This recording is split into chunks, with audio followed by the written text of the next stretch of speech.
पाकिस्तान में इस समय हड़कंप मचा हुआ है। पाकिस्तान में हड़कंप इस बात से है कि भारत की टीम चैंपियंस ट्रॉफी खेलने के लिए 2025 में पाकिस्तान जाएगी या नहीं, क्योंकि संकेत साफ है कि भारत की टीम पाकिस्तान नहीं जाएगी। बीसीसीआई ने इस तरह का इशारा कर दिया है और इस तरह की खबरें भारत में और पाकिस्तान में दोनों जगह वायरल है। पाकिस्तान के लिए कहा जाए तो एक बार फिर यह कंगाली में गीला आटा वाली बात है, क्योंकि पाकिस्तान के पास वैसे ही पैसे बहुत कम है। कुछ पैसा उसने अपने क्रिकेट के स्टेडियम्स में लगा दिया है और अब पता चल रहा है कि आईसीसी एक हाइब्रिड मॉडल पर काम कर रहा है, यानी कुछ मैचेस पाकिस्तान में संभवतः हो सकते हैं, कुछ मैचेस और खासतौर पर भारत के मैचेस पाकिस्तान में नहीं होंगे। सुरक्षा एक बहुत महत्वपूर्ण कारण है जिसकी वजह से संकेत यही है कि भारत की टीम पाकिस्तान नहीं जाएगी। लेकिन पाकिस्तान में हड़कंप तो है ही, उसके साथ साथ कुछ नाराजगी भी है। कई फॉर्मर पाकिस्तान क्रिकेट कैप्टन्स और प्लेयर्स तो यहां तक कह रहे हैं कि पाकिस्तान को आईसीसी से ही बाहर हो जाना चाहिए, कि अगर भारत की टीम पाकिस्तान नहीं आएगी तो पाकिस्तान आईसीसी के मैचेस नहीं खेलेगा। अगर भारत की दृष्टि से देखा जाए तो इससे बेहतर क्या हो सकता है? क्यों भारत को पाकिस्तान से नहीं खेलना चाहिए, मैं इसमें अपना मत आपको देता हूं। एक चीज साफ है, भारत के प्रधानमंत्री, भारत के विदेश मंत्री और पूरा भारत एक तरह से यह मान चुका है और कह चुका है और कई बार कह चुका है कि क्रिकेट और आतंकवाद, बातचीत और आतंकवाद दोनों एक साथ नहीं चल सकते। आपको याद है, ऐसा भी कहा जा चुका है इससे पहले कि ऐसा नहीं हो सकता कि पाकिस्तान से एक टीम तो बल्लों के साथ आए और एक टीम AK-47 के साथ आए। ऐसा हो भी चुका है।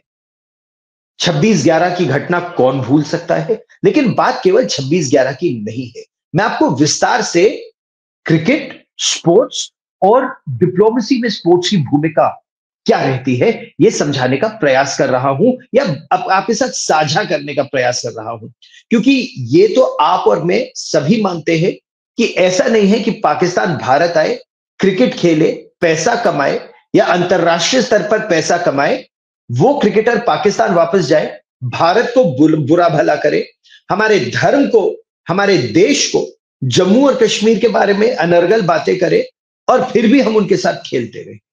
हम इतने भी लालायित नहीं है एक आतंकी देश के साथ क्रिकेट खेलने के लिए।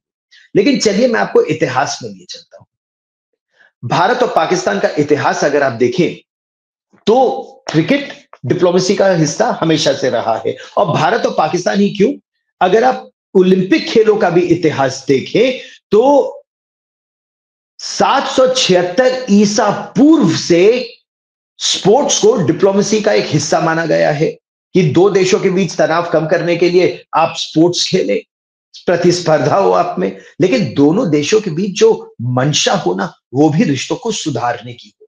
क्या पाकिस्तान के मन में भारत के साथ रिश्ते सुधारने की मंशा है? क्या पाकिस्तान ने भारत के प्रति आतंकवाद का रवैया छोड़ा है कभी भी, आज भी? और अगर नहीं तो हम पाकिस्तान के साथ क्रिकेट क्यों खेलना चाहते? कई ऐसे भी लोग हैं जो ये कहते हैं कि स्पोर्ट्स को पॉलिटिक्स से दूर रखना चाहिए, लेकिन आतंकवाद पॉलिटिक्स नहीं है। आतंकवाद हमको मारता है, भारतीयों को। पाकिस्तान प्रायोजित आतंकवाद दशकों से भारतीयों को मारता है और ऐसा नहीं हो सकता कि हम क्रिकेट खेलते रहे, पाकिस्तान का उसमें लाभ होता रहे और पाकिस्तान हमारे लोगों को मारता भी रहे और हम फिर भी क्रिकेट खेलते रहे, क्योंकि हमने ऐसा भी करके देख लिया है कि चलो क्रिकेट खेल लेते हैं, हो सकता है रिश्ते सुधर जाएंगे। लेकिन पाकिस्तान नहीं सुधरा है और ऐसा एक नहीं, ऐसे अनेकों उदाहरण है भारत पाकिस्तान क्रिकेट के इतिहास में।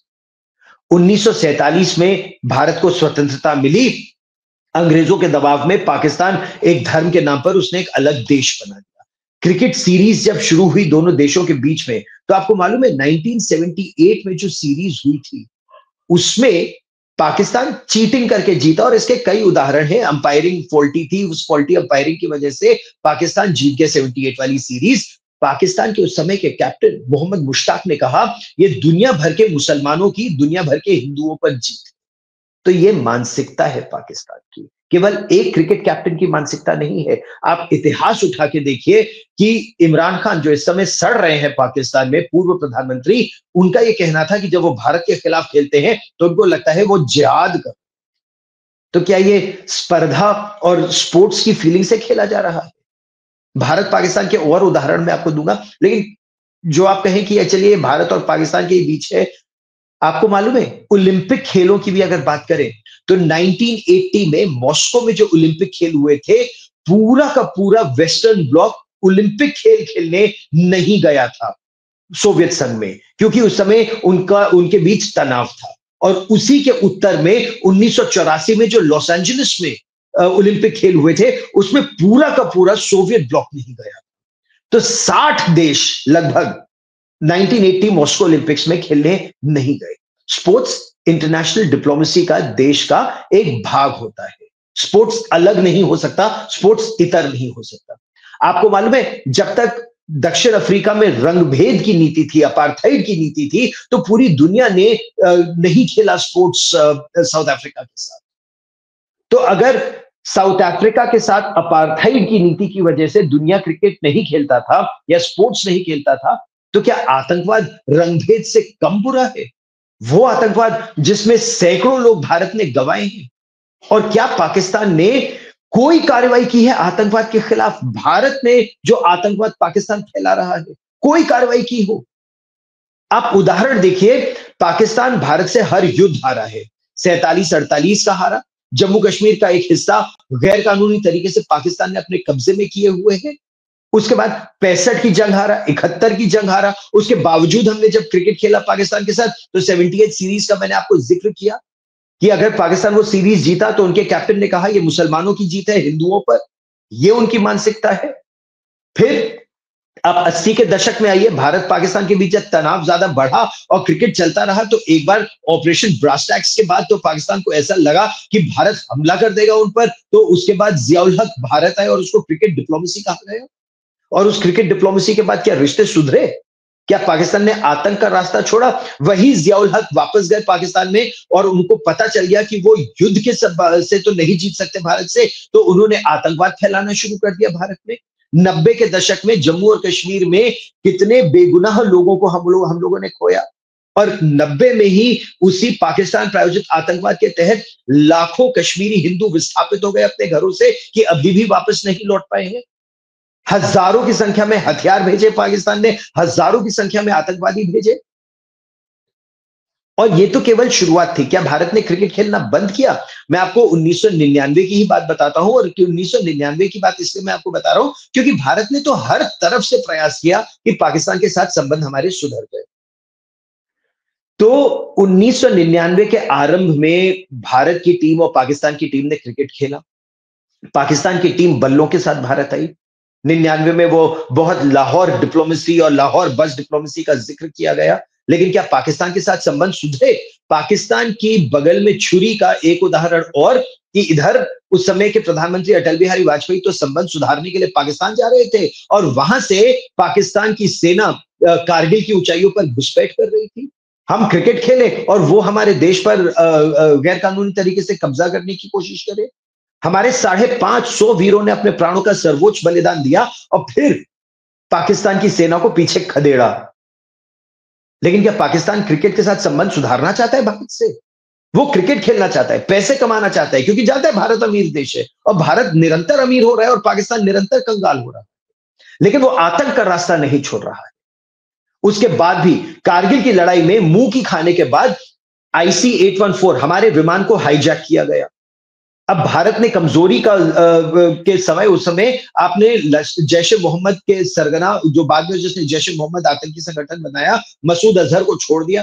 कितने हजारों लोग मसूद अजहर ने उसके बाद हमारे देश में मार दिए। हम फिर भी क्रिकेट खेलते रहे पाकिस्तान के साथ। हमारी संसद पर हमला हुआ।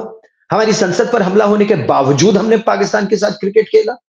संसद हमारी, इसको टेंपल ऑफ डेमोक्रेसी कहते हैं, प्रजातंत्र का मंदिर, उस पर पाकिस्तानी आतंकवादियों ने हमला किया, लश्कर ए तैयबा, जैश ए मोहम्मद।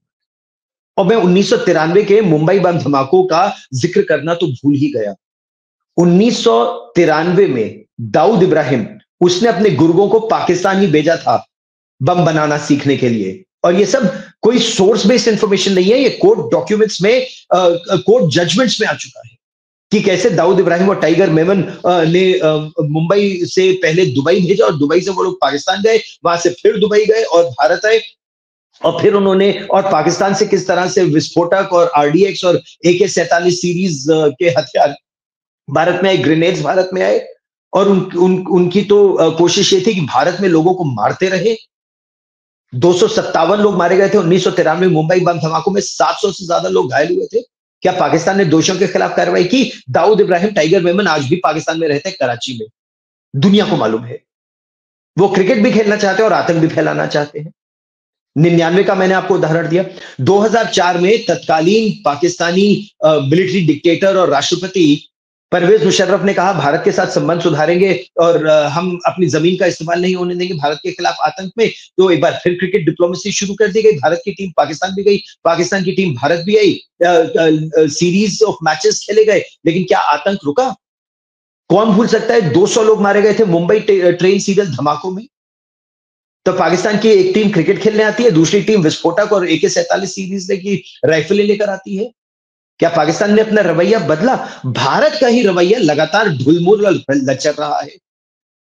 2000 अच्छा, फिर जब एक और सीरीज पाकिस्तान के साथ खेली गई कि हम संबंध सुधार रहे हैं, जिसको Pervez Musharraf golden era of cricket between India and Pakistan कहते हैं, उसी समय पाकिस्तान के आतंकवादी तैयारी कर रहे थे 26/11 के आतंकी हमले की।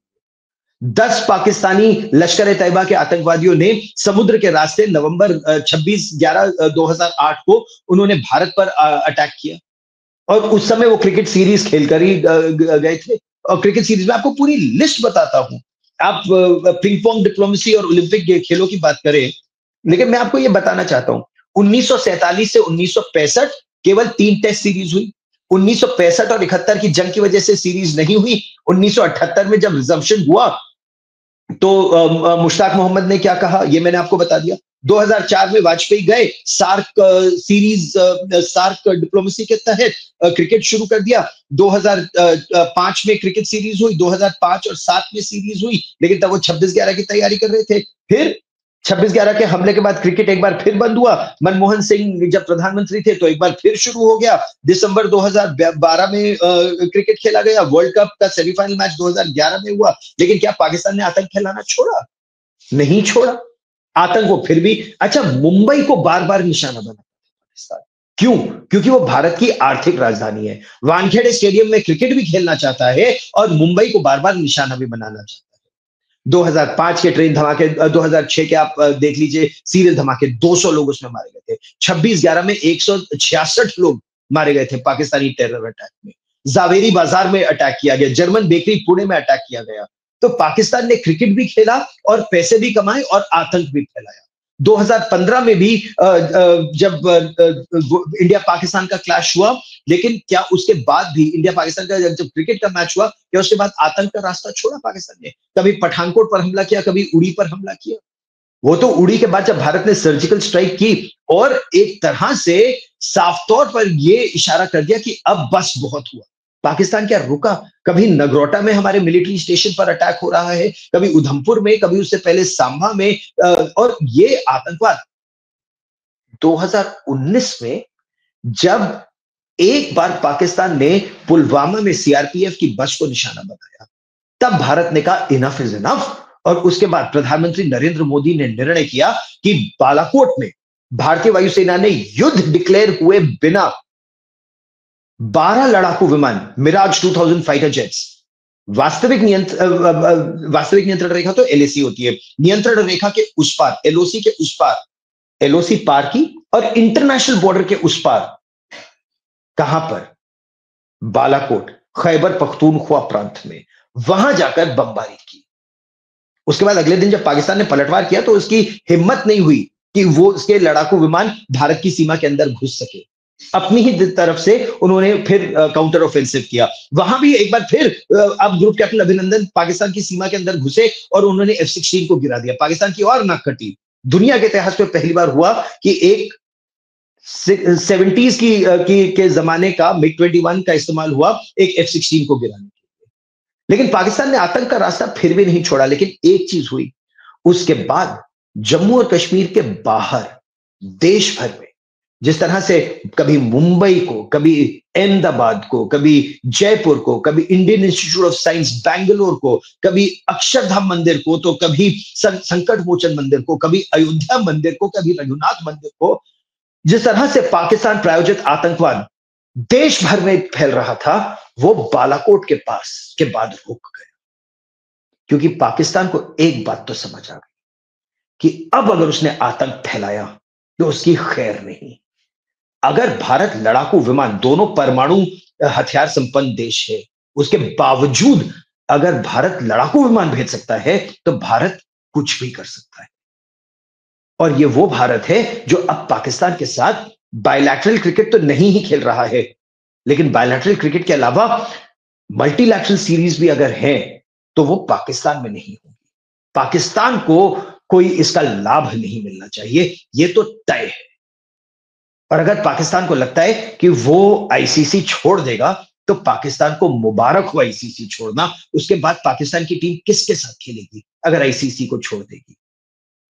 जो चंद रुपए उसे आईसीसी से मिल जाते हैं, जिससे उसका क्रिकेट फिर भी चल जाता है, उसका गुजर बसर हो जाता है, अगर वो पाकिस्तान ने छोड़ दिया, मतलब ये धमकी वो मूर्खों को दे और मूर्ख वो धमकी आगे समझाए तो समझ भी आता है।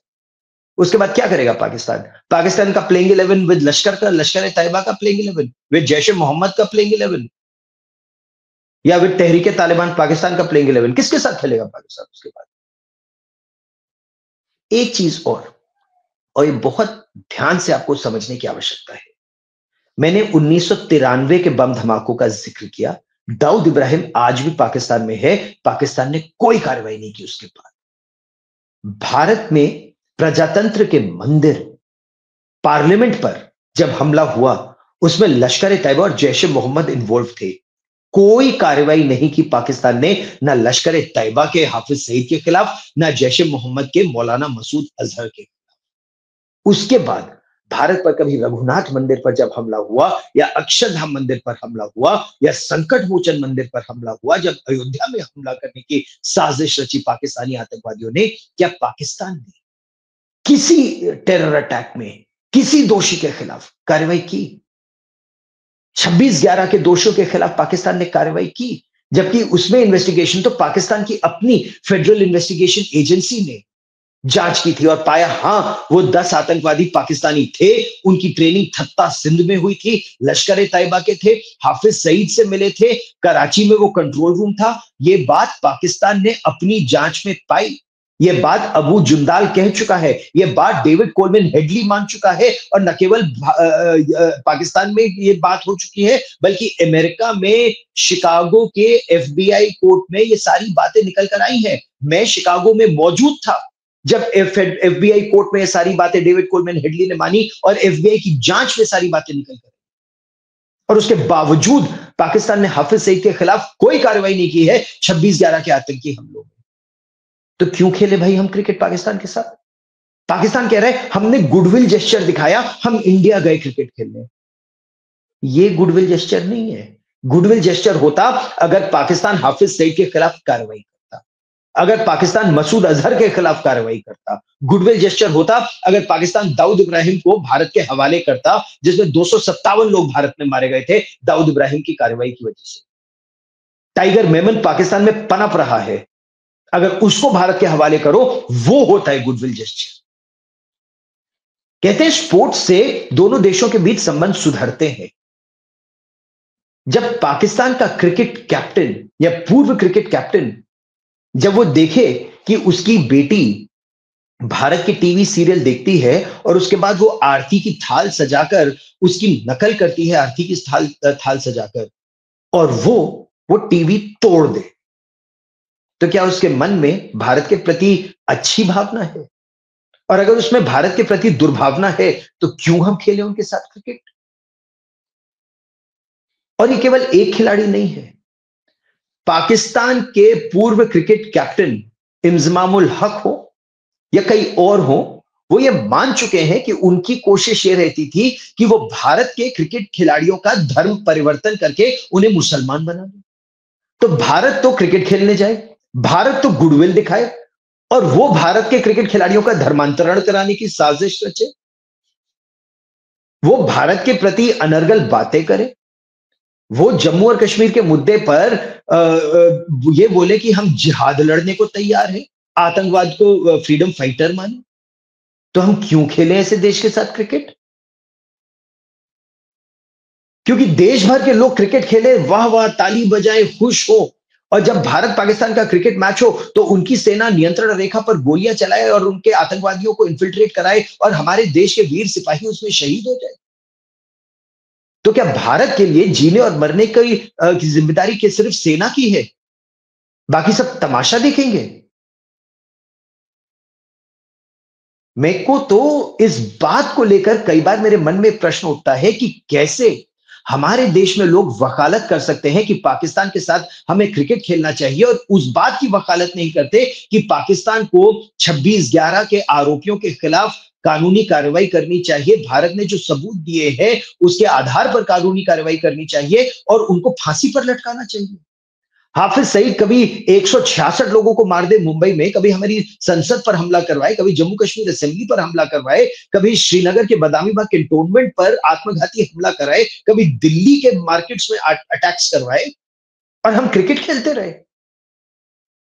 ये कहां का लॉजिक है? ये किस देश का लॉजिक है?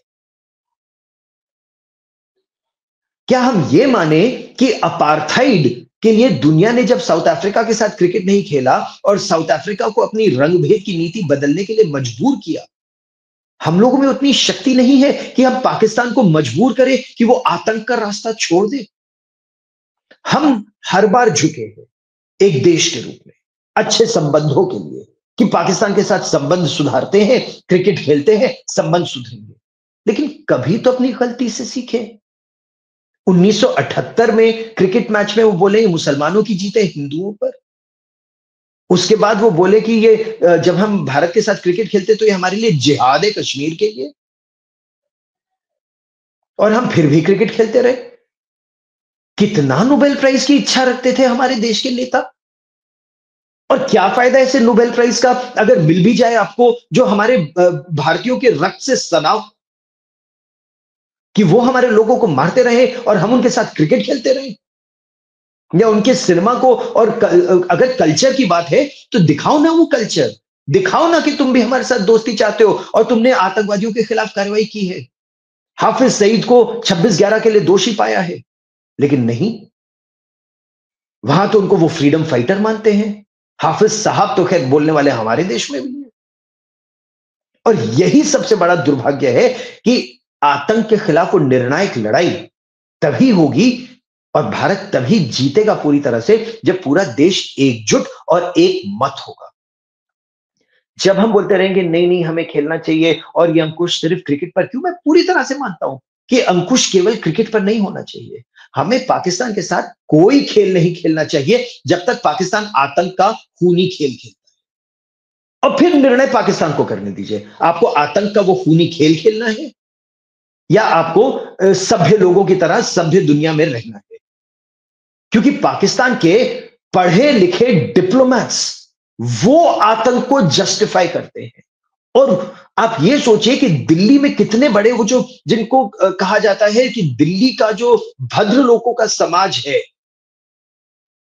वो उन एम्बेसडर्स को और हाई कमिश्नर्स को पलकों पर बिठाए रहते हैं जो पाकिस्तान जाने के बाद कहते हैं कि टेररिज्म इज जस्टिफाइड, और उसको वो फ्रीडम स्ट्रगल बोलते हैं। अरे जाग जाओ, ऋषि कश्यप के समय से कश्मीर हमारा है, इसमें डाउट कहां है और डाउट क्यों होना चाहिए? ये 2014 में प्रधानमंत्री बनने से पहले नरेंद्र मोदी ने कहा था, और ये बात सब जानते हैं कि सौगंध मुझे इस मिट्टी की, मैं देश नहीं बिकने दूंगा। और संभवतः यही बात भारत अब पाकिस्तान को समझाने की कोशिश कर रहा है कि अगर क्रिकेट खेलना है, भारत के साथ संबंध सुधारने हैं, तो आतंक का रास्ता छोड़ दो। आतंक अभी 2 दिन पहले जम्मू और कश्मीर में बारामूला में एक ऑपरेशन हुआ था जिसमें एक पाकिस्तानी आतंकवादी मारा गया था। जम्मू और कश्मीर में अभी कुछ हफ्तों पहले पाकिस्तान ने इन्फिल्ट्रेशन बड़ा कराने की कोशिश की है, ड्रग्स भेज रहा है, पंजाब में ड्रग्स वेपन्स दोनों भेज रहा है, नार्कोटिक्स भी भेज रहा है, हथियार भी भेज रहा है, एक्सप्लोसिव भी भेज रहा है, ग्रेनेड भी भेज रहा है। और क्रिकेट भी चाहता है। तो इसमें अगर भारत की शक्ति है और भारत की शक्ति निरंतर बढ़ रही है, भारत के पास शक्ति है तो शक्ति का इस्तेमाल होना चाहिए कि पाकिस्तान आतंक का रास्ता छोड़े अगर उसे क्रिकेट खेलना है भारत के साथ और विश्व के और देशों के साथ, क्योंकि अपार्थाइड से आतंक ज्यादा ही बुरा है, कम नहीं। और अगर साउथ अफ्रीका को हटाया जा सकता था अपार्थाइड की वजह से, रंगभेद नीति की वजह से, तो पाकिस्तान को भी हटाया जा सकता है आईसीसी से अगर वो खुद हट जाए। ये केवल गीदड़ भपकी है, गीदड़ सिर्फ इसी तरह की गीदड़ भपकी देते हैं। अगर वो खुद हट जाए तो उससे अच्छा तो कुछ हो ही नहीं सकता। उसके बाद उन्हें लेना भी नहीं चाहिए, फिर वो खेलते रहे लश्कर ए तैयबा, जैश ए मोहम्मद और तहरीक तालिबान पाकिस्तान के साथ क्रिकेट। और फिर चाहे वो क्रिकेट के बल्ले का इस्तेमाल करें या AK-47 का करें, उसके बाद गेंद का इस्तेमाल करें या ग्रेनेड का इस्तेमाल करें और एक दूसरे को मार के मर जाए, it is up to them. लेकिन हमको पाकिस्तान से तब तक नहीं खेलना चाहिए जब तक वो आतंक के दोषियों के खिलाफ ठोस कार्रवाई, पारदर्शी कार्रवाई न करे। 26/11 के लिए, पुलवामा के लिए, पठानकोट के लिए उनकी ISI की टीम को भारत आने दिया गया, उनको एयरबेस दिखाया गया, उनको एविडेंस सौंपा गया 26/11 से एक लेसन सीखकर। अब अगर वो कार्रवाई नहीं करते तो गेंद उनके पाले में है। क्रिकेट खेलना है, हमारे साथ संबंध सुधारने हैं, भारत की शक्ति का फायदा लेना है जिससे पाकिस्तान को बहुत फायदा हो सकता है, तो आतंक का रास्ता छोड़ना होगा। नहीं तो फिर वो अपने रास्ते जाए, जिस गर्त में गिरते गिरते रहे। हम तो प्रगति के मार्ग पर चल ही रहे हैं, हमारी प्रगति का मार्ग तो निरंतर प्रशस्त होगा और ये दुनिया मान चुकी है। चाहे चीन हो, चाहे रूस हो। आपने रूस के राष्ट्रपति व्लादिमीर पुतिन की बात भी सुन ली, आपने अमेरिका के प्रेसिडेंट इलेक्ट डोनाल्ड ट्रंप की बात भी सुन ली, आपने यूरोप के देशों की भी बात सुन ली। भारत की शक्ति लगातार बढ़ रही है और लगातार और बढ़ेगी। पाकिस्तान को सुधरना है तो सुधर जाए, नहीं तो जयराम जी की।